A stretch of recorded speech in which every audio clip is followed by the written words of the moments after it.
खिज़र साहब, जो एक और ख़बर आ रही है कि एक नया जो एहतजाज होगा अगर ग्रैंड अलायंस बनता है मौलाना साहब के साथ या उनके बगैर, उस एहतजाज का आगाज़ खैबर पख्तूनख्वा से होगा और ये भी सोचा जा रहा है कि बिजली और पानी भी बंद कर दिया जाएगा दूसरे हिस्सों से। तो आपको लगता है कि मियाँ साहब अभी तक, आज गवर्नर साहब ने जिक्र किया, शहबाज शरीफ साहब ने अभी तक केपी का दौरा नहीं किया, पेशावर वो गए नहीं, तो नून लीग की कोई है ऐसी तवज्जो सूबे के मामलात की तरफ या नहीं है? देखिए, जहाँ तक खैबर पुख्तूनख्वा की बात है तो खैबर पुख्तूनख्वा में तो अब तक हमें हुकूमत नाम की कोई चीज़ नज़र नहीं आई है।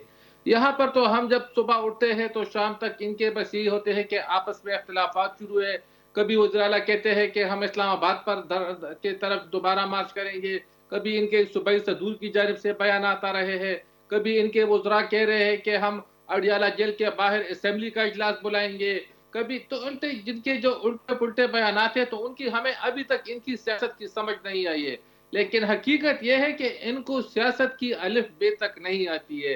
क्योंकि मैं आपको पता होगा शायद गुज़श्ता दिनों इन्होंने सर, जो Khyber mine and Pakhtunkhwa minerals ने बिल का दूसरी जो बार इनको चुना इनकी है सूबाई बड़ी बड़ी काबीना ने बड़ी इनकी मेजॉरिटी मंजूरी के दी साथ। थी, वहाँ पर तमाम तीसरी सॉरी वज़ीर-ए-आला तीसरी समेत बार, जी जी। तमाम वज़रा ने उन पे साइन कर दिया। जबकि बिल जब असेंबली में चला गया तो वहाँ पर यही वज़रा उठकर एहतजाज करने लगे कि हम तो इस बिल को नहीं मानते हैं। तो इसका मतलब ये है कि इन लोगों को कुछ समझ ही नहीं है कि ये क्या कर रहे हैं और क्या नहीं कर रहे हैं।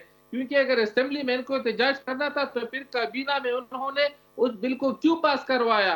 तो इससे तो हमें हैरानगी हो रही है कि इनकी जो नाअहलिया है, इनकी जो करतूतें हैं, ये हम गुज़श्ता साढ़े 11-12 साल से देख रहे हैं कि यहाँ पर हमें हुकूमत नाम की अब तक कोई सर, चीज़ नज़र नहीं आई है। लोग उनको इनका वोट काम दे रहे हैं सिर्फ खिज़र ये है साहब, कि ये लोगों ने उनको वोट दिया है। देखिए, आप वोट की बात करते हैं और हम ये कहते हैं कि ये फॉर्म 47 की पैदावार है। इनको इन्हें किसी ने वोट नहीं दिया है। सही। अगर क्योंकि अभी वो हरिपुर का एक रिजल्ट आने वाला है उमर अयूब साहब का, तो पूर दूध का दूध और पानी का पानी हो जाएगा। ठीक हो जाएंगे सारे इकट्ठे जी, अपोजिशन मौलाना साहब बिलखसूस। आप कह रहे हैं केपी की हुकूमत को फार्म 47 की हुकूमत, मौलाना साहब भी कहते हैं कि मेरा मैंडेट लिया गया है, चोरी हुआ है, वो भी ज़ाहिर है वहीं पे खैबर पख्तूनख्वा में वो अपने मैंडेट की बात करते हैं। तो आपके ख्याल में ये अलायंस बन जाएगा? देखिए, मौलाना साहब एक ज़ीरक सियासतदान है और मेरा ख्याल नहीं है कि वो पीटीआई के साथ एहतजाज में जाएँगे। क्योंकि पीटीआई की जो बार-बार जो एहतजाज कर रहे थे, तो अब उनमें भी वो दम नहीं रहा है। क्योंकि अब उनके साथ कारकुन ना ही कारकुन उनके साथ निकल रहे, इनकी अपनी लीडरशिप के आए रोज़ बयानात सामने आ रहे हैं। कोई गंडापुर पे इल्ज़ामात लगा रहे हैं, जुनैद अकरम ग्रुप आतिफ खान पे इल्ज़ामात लगा रहे हैं, वो दूसरे पे इल्ज़ामात लगा रहे हैं। तो एक दूसरे के इल्ज़ामात से जब तक ये उसमें फंसे हुए हैं, तो मेरा ख्याल नहीं है कि ये कोई हुकूमत के खिलाफ कोई एहतजाज का प्रोग्राम बनाएँगे या एहतजाज कर लेंगे।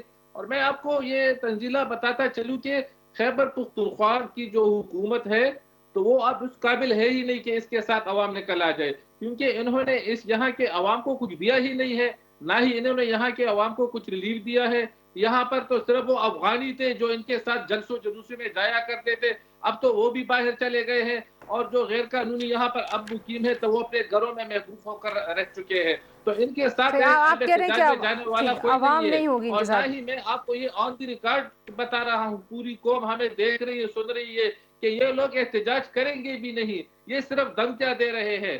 क्योंकि मेरा ख्याल नहीं है कि ये अटक के उस पार कदम रखेंगे और अगर रखेंगे भी तो इस मर्तबा उनके उनके लिए पूरी तैयारी हो चुकी है वफाकी हुकूमत की जानिब से।